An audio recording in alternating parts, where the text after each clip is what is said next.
Salam sejahtera. Alhamdulillah, nahmadu wa nusalli ala rasulil karim.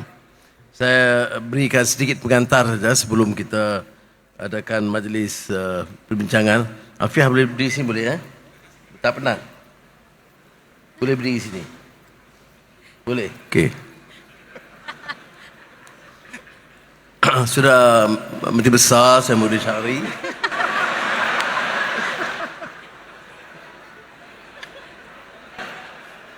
Saudara Syahri Muhammad, Menteri Besar Perak, Menteri Muhammad Sabul, Menteri-Menteri, Tan Sri KSN, dan semua menteri yang hadir, KPPA dan KKSU yang hadir, ahli masyarakat kerajaan negeri, ahli berhormat, saudara-saudara yang dimuliakan. Alhamdulillah kita dapat bersama-sama, dan ini penerusan daripada program Madani yang kita telah luncurkan tahun lalu, dan kita telah mengambil keputusan untuk meneruskan program ini di beberapa zon. Dan kerana jasa baik saudara Menteri Besar Amiruddin, kita mulakan di Selangor. Saudara-saudari yang hormati sekalian, Afiah tadi jelaskan soal Madani itu penting mana? Siapa tolong bagi pandangan?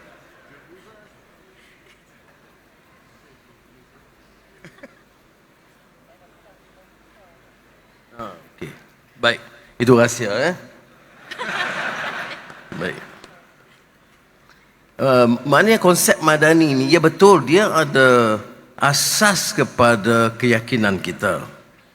Dia ada penekanan tentang keperluan negara dikembangkan, dimajukan, dipacu pertumbuhan. Sebab itu ada kemampanan. Tetapi ada yang keistimewaan di situ kerana dia ialah salah satu jalur untuk mengangkat martabat insan untuk membina tamadun. Sebab itu dikaitkan tadi dengan Ibn Khaldun, membina tamadun.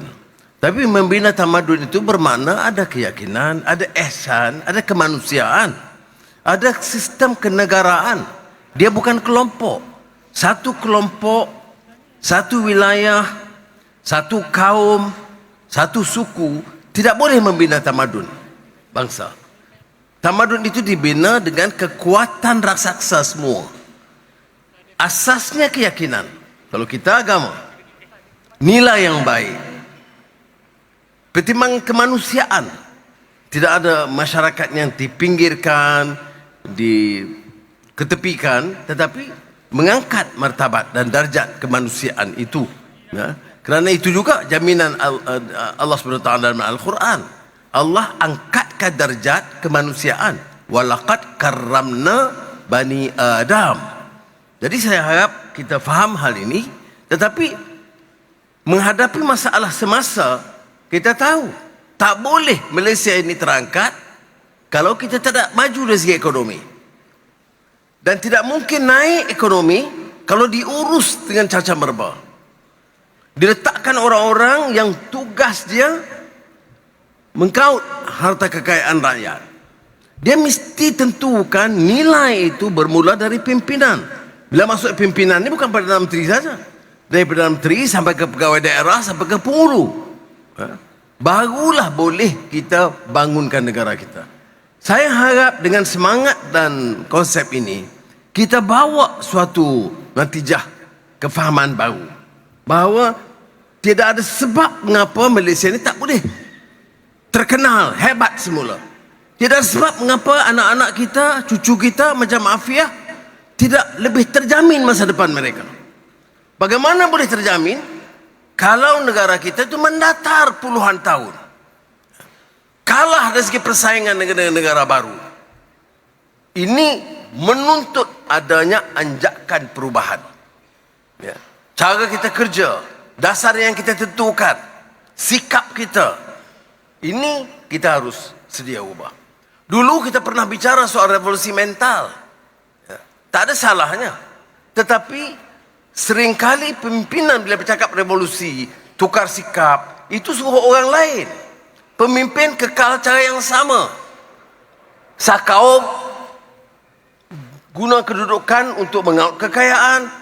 Jadi sebab itu saya kata kalau nak jamin perubahan, nak tentukan ada perubahan, pimpinan di semua peringkat itu mesti tunjuk teladan yang baik. Sebab itu, baik di peringkat Jemaah Menteri atau peringkat penjawat awam, KSN, tahu bahawa sekarang bila kita minta laporan, dia tak tunggu laporan 6 bulan sekali atau setahun sekali. Kalau kita umum apa-apa projek, termasuk yang dekat di hati Saudara Syarani Menteri Besar Perak, Krian High-Tech, dia mesti ada laporan tiap bulan. Bila ada laporan tiap bulan, barulah kita boleh jalan. Saya bawa bersama-sama saya tadi berapa projek. Kadang saya datang Kuala Selangor, ya, pejabat daerah. Soal ada 5-6 projek tadi saya teliti dalam mutokar datang. Jadi baiknya bila kita turun ke bawah macam ini, ya, laporan daripada melalui ICU, Wan Dahlan ada, dan pejabat daerah, pegawai kemajuan negeri, Menteri Besar, Exco, dia beri update. Jadi kita tengah update. Saya tengok dalam peringkat apa projek-projek itu. Ini kita harus lakukan setiap bulan. Jadi saya harap bila pimpinan turun ke bawah, dia tak hanya cek pasal masa itu, dia bagi notis supaya dia angkat laporan semasa. Memang tugas itu tambah sikit untuk baik menteri ataupun menteri besar ataupun pejabat daerah. Tapi ini sahaja cara orang yakin bila kita umum kita laksanakan. Kalau kita umum projek, dia tunggu pelancarannya sebelum pilihan raya. Jadi tidak ada kesungguhan. Jadi saya harap tradisi ini kita amalkan dan laporan bulanan dari penjawat awam ke jabatan-jabatan kerajaan dan juga ke kementerian di bawah menteri itu dapat supaya kita pantau dengan baik. Kita ambil umpamanya isu besar beberapa tahun yang lalu, tempatan banjir. Ya. Dia mengambil masa yang panjang. Tapi kalau kita tidak pantau bulanan, pelaksanaan itu akan terbantu. Sehinggalah projek-projek kecil. Saya baca umpamanya tentang apa yang Menteri Mat Sabu, Menteri Pertanian dan Keterjaminan Makanan, bila dia datang di sini, tentang mutu, produktiviti padi. Jadi saya baca laporan umpamanya tentang kedudukan tanah, dan acidity. Baik, kalau kita dah faham, maka apa tindakan-tindakan yang perlu diambil. Itu kebijaksanaan bila kementerian atau menteri datang, terus ada laporan kerana arahan menteri ialah memastikan kadar produktiviti pengeluaran hasil padi itu meningkat berlipat kali ganda. Ini yang pertama yang saya sebutnya. Jadi kita ada soal nilai, soal contoh yang baik dan pelaksanaan. Dan saya faham saudara terutama di daerah tahu, ya, bahawa kalau tidak ada pemantauan, projek itu akan sekarang kena terbantu. Kadang-kadang kita tidak tahu, ya, ada tanah yang telah kita ambil 40 tahun yang lalu untuk bina, katalah klinik. Tetapi oleh kerana tidak dipantau secara teliti, kita dapat kesan klinik itu tidak dibangunkan. Ada alasan yang munasabah, bukan semuanya sebab cuai. Alasannya kadang-kadang tanah itu tanah gabut, kurang sesuai. Ataupun peruntukan diberikan peringkat awal itu tidak cukup. Tapi kalau kita tidak pantau bulanan, kita tunggu 40 tahun untuk kenal pasti projek itu tidak jalankan. Rakyat di bawah mengeluh. Ini saya harap diteliti betul-betul dan insya-Allah dan CKSN dan ICU dan pelaksanaan yang lain, pelaksanaan yang lain akan dapat teliti. Baik. Yang perkara lain dalam usaha kita adalah meningkatkan soal keupayaan latihan. Memang kita sedang tangani beberapa masalah ekonomi dunia. Saya bukan nak bagi alasan. Ini kenyataan dia. Di Indonesia ada sedikit persoalan mengenai harga beras yang melambung naik. Di beberapa tempat harga gula melambung, harga minyak meningkat, dan ini akibat sebahagiannya perang Rusia Ukraine, sebahagiannya sekatan di Suez Canal dan kawasan berdekatan dengan dunia Arab yang akibat kezaliman penjajahan Zionis Israel terhadap Gaza. Tapi itu kenyataannya. Sebagai pemerintah, kita tak boleh bagi hanya alasan. Rakyat nak tahu apa tindakan kita lakukan untuk meringankan dan meredakan. Nah, ini yang kita cuba lakukan. Tapi alhamdulillah, walaupun kadang-kadang kita hanya diberitakan yang negatif saja, tetapi yang positif tidak. Malaysia di ASEAN mencatat di antara kadar inflasi yang paling rendah, 1.5%.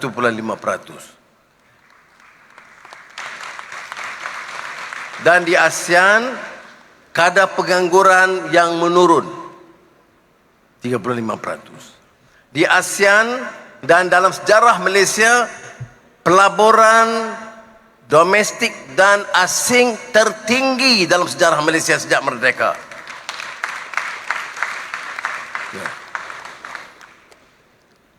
Pasaran saham kian segar.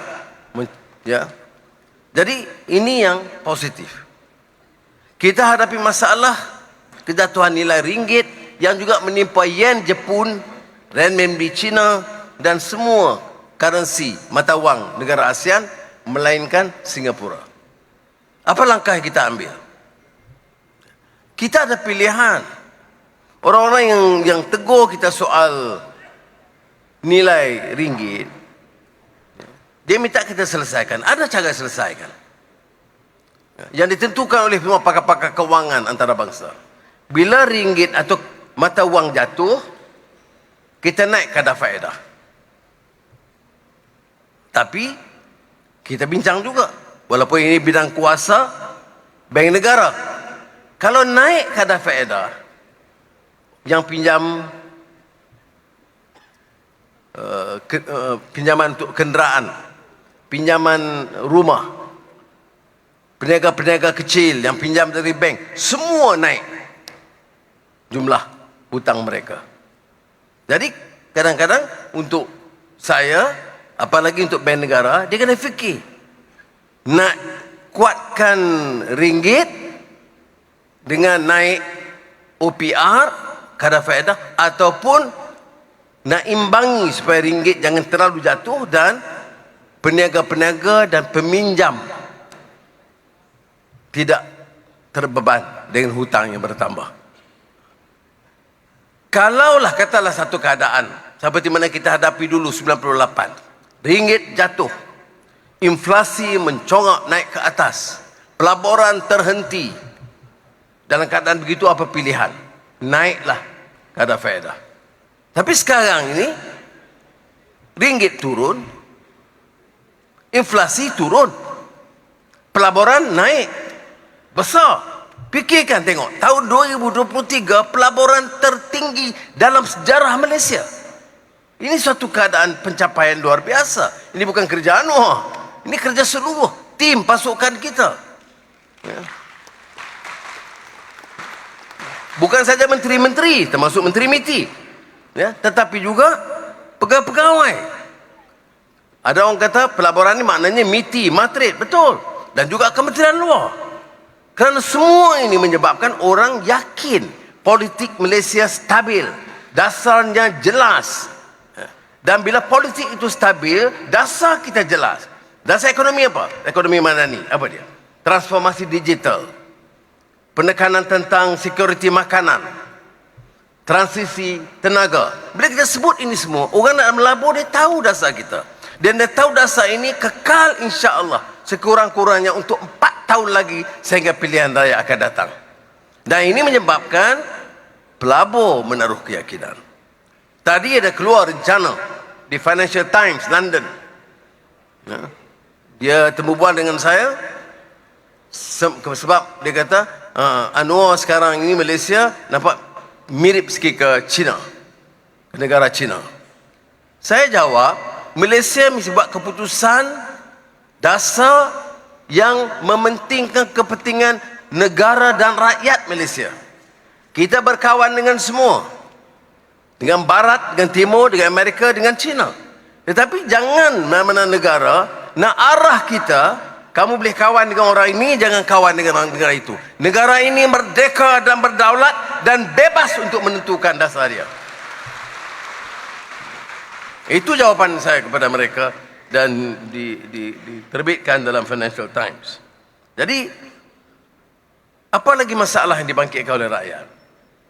Kos sara hidup, barang makanan, harga beras, sayur, ikan, daging. Ada langkah-langkah yang diambil. Yang pertama tentunya pengeluaran. Itu yang diusahakan secara sungguh-sungguh, terutama oleh Kementerian Pertanian dan juga Kementerian Dagangan Dalam Negeri. Saya tengok Datuk Mat ni, dia bagi Datuk Seri Mat sekarang saya tak panggil. Saudara Mat Sabu ini sudah menjelaskan seluruh, mengerahkan, menekan supaya ada usaha yang lebih daripada dulu. Tapi tindakan segera orang merungut.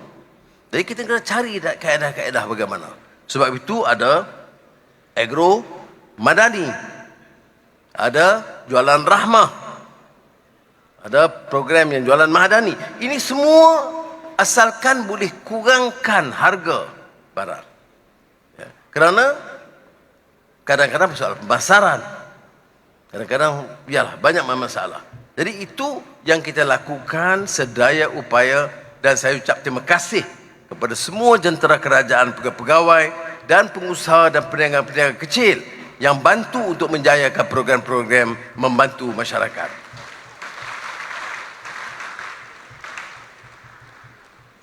Minggu lalu saya telah minta supaya Datuk Armizan, Menteri Pengguna Dalam Negeri, itu untuk memastikan jualan rahmah juga ditingkatkan lebih daripada biasa. Kemudian kita ada agro madani, ditingkatkan lagi, kerana ia jaringan Kementerian Pertanian itu besar, hubungan dengan nelayan, dengan peladang dan sebagainya. Kalau boleh kurangkan pemasaran, kita boleh kurangkan harga. Begitu juga inisiatif di Parlimen Syed Abdul Hussein, itu kita teruskan. Saya tidak ada masalah. Cuma bila mai soal dasar, nak tetapkan dasar harga padi umpamanya, itu kita harus sabar sekejap, ikut proses sebelum kita muktamadkan. Saya juga telah bercakap sendiri dengan pengurusan Bernas dalam mesyuarat Nakol baru-baru ini supaya mencari jalan import beras dan juga pengeluaran tempatan dinaikkan. Dia ada masalah, ya? Naik beban kepada pengguna, tak naik beban kepada pesawah. Bagaimana nak imbangi keduanya? Pesawah padi ini di antara kelompok yang miskin di negara kita. Rakyat umumnya mahu harga beras turun atau terkawal. Pesawah padi mahu supaya hasil mereka itu dinilai. Kerana ini dikatakan security crop.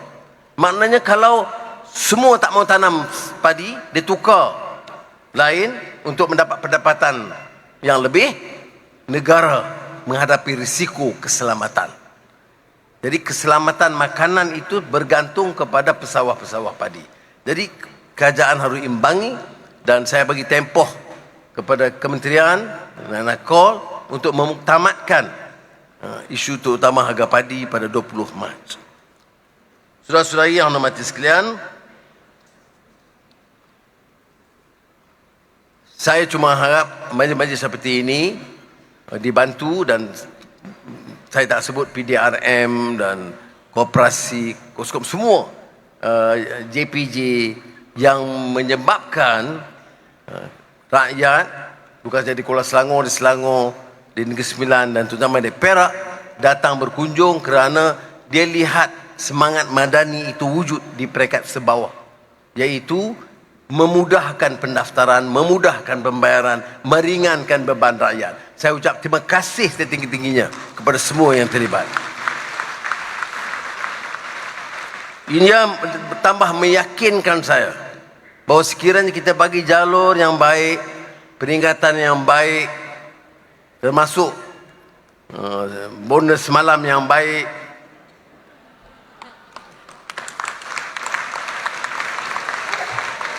semangat kerja pun meningkat. Ya, semangat kerja pun meningkat. Jadi sebab itu penjawat awam ni sangat penting untuk kita, tugas mereka. Dan kalau inilah prestasi mereka Tan Sri KSN, Wandalan ke ICU KPPA, lupa. Patut saya tengok dia sedih je saya. Tan Sri KSN, kalau inilah kita tengok prestasi penjawat-penjawat awam di peringkat tinggi dia serendah-rendahnya, tidak ada sebab mengapa tak boleh kita kaji sistem saraan tahun ini.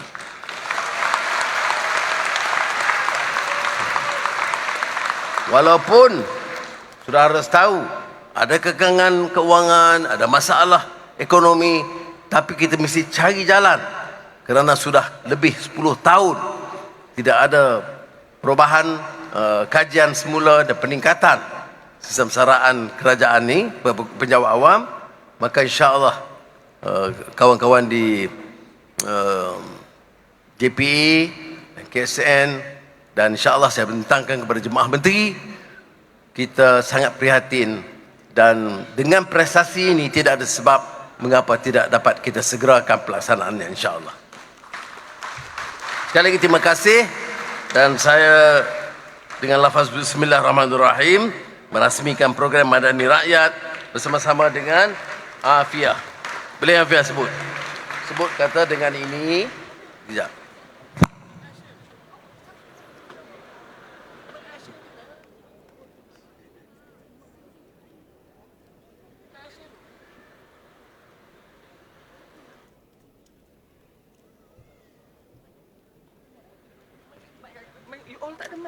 Okey, dengar. Boleh? Dengan ini. Dengan ini. Dengan lafaz. Dengan lafaz. Bismillahirrahmanirrahim. Bismillahirrahmanirrahim. Saya. Dengan Tok Anwar. Merasmikan. Program Madani Rakyat. Program Madani Rakyat. Zon Tengah. Zon Tengah.